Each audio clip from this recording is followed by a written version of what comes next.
Les élus communaux et municipaux des départements du Borgo et de la Lebouri, ainsi que les chefs services déconcentrés de l'État, savent un peu plus sur la phase 2 du programme redevabilité mis en œuvre par la coopération suisse. La présentation de ce programme, qui vise à créer un environnement où les organisations de la société civile, les citoyens et les médias interagissent avec les pouvoirs publics pour offrir de meilleurs services de base aux populations, a eu lieu ce lundi 12 octobre 2020 dans la ville de Parakou. En fait, c'est un grand programme de 12 ans. Là, c'est la deuxième phase.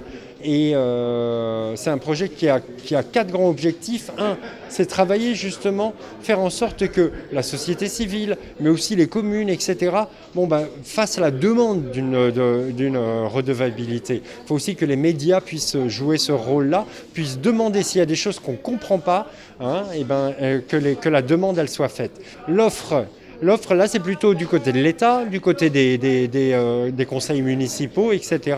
Il faut aussi qu'eux offrent justement de la transparence. Donc le projet a toute une partie pour travailler avec l'État, avec le ministère de la Justice, avec le ministère de la Décentralisation, avec le ministère de l'Économie et des Finances. 4 axes stratégiques sont pris en compte dans la deuxième phase de ce programme pour ainsi permettre aux citoyens de jouir de leurs droits socio-économiques et politiques grâce à la systématisation de la demande et de l'offre de redevabilité et à l'efficacité des institutions de régulation et de contrôle. On s'assure que les citoyens vraiment jouissent de leur bien-être, si c'est sur le plan social, sur le plan éducation. On s'assure de l'autre côté que les autorités aussi rendent compte, que ces porteurs de responsabilité rendent compte et sont bien appréciés par les populations.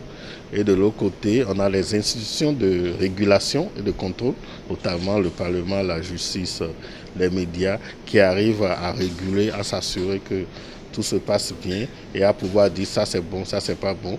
Et la justice qui dit ça, je donne une sanction positive, une sanction négative.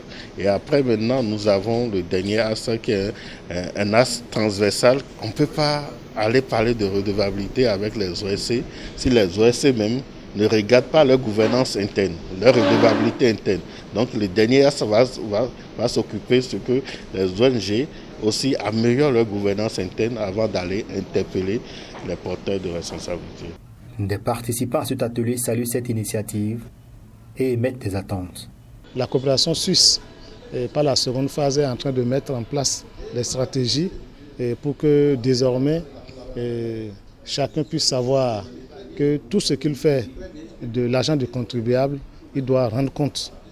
Et c'est ça la redevabilité, qu'il y a des mécanismes pour qu'on puisse lui demander des comptes et qu'il puisse s'expliquer. Et ça, ce n'est pas faire le gendarme. Ceci va de droit. Ceci va de droit. Quand vous gérez, il faut rendre compte aux populations pour qu'on sache combien vous avez géré, qu'est-ce que vous en avez fait. Je crois que c'est très important et le mécanisme va être accompagné par les communes pour que ceci se passe très bien. Ce que nous souhaiterions, c'est que réellement, tel qu'ils l'ont dit, que la structure de mise en œuvre soit une structure redevable également. Tel que nous avons dit, que les structures, les OSC que nous sommes, qui allons bénéficier de ces financements-là pour les utiliser au service de la communauté, que nous soyons également redevables et conscients de ce que la mission qui nous incombe, c'est que la redevabilité devienne une culture nationale et non un vent, et non des mots, et non des expressions qu'on utilise. Après Parakou, le même exercice va se poursuivre dans les villes de Natitengo, Dassazomé, Lokossa, Porto Novo et Alada.